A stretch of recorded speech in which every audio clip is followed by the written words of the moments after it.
Two major themes in the videos up to this point are that college is expensive and that colleges should improve employment outcomes for students. In this section of videos, I want to focus on undergraduate student loans because 1, these loans are used to pay for college, and 2, the ability to repay these loans is tied to each student's post-college jobs. Let's dive in. If I had a magic wand, I'd completely remove the federal government from the student loan process. This means several things. First, there would be no loans issued by the federal government.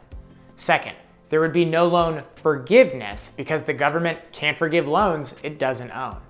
And third, the federal government would never guarantee student loans, meaning it would never promise other lenders that will step in and pay loans that are in default.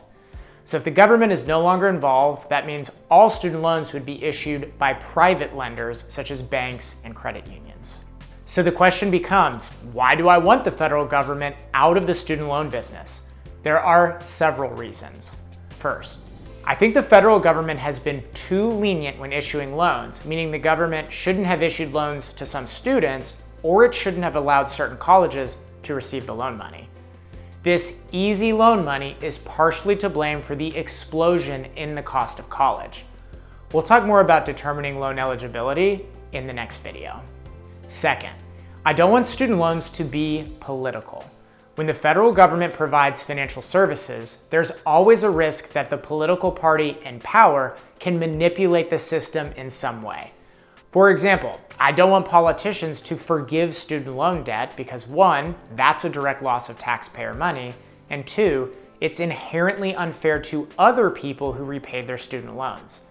The solution to the student debt crisis isn't loan forgiveness on the back end, it's less loans on the front end.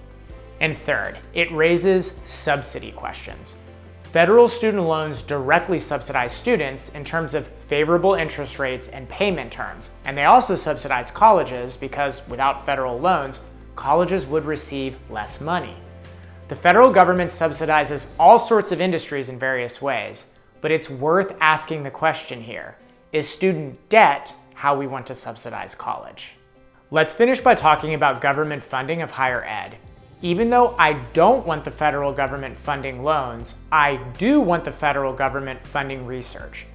So even though I don't want the feds to issue loans, I absolutely do want them to issue grants for things like medical research, agricultural research, and public health.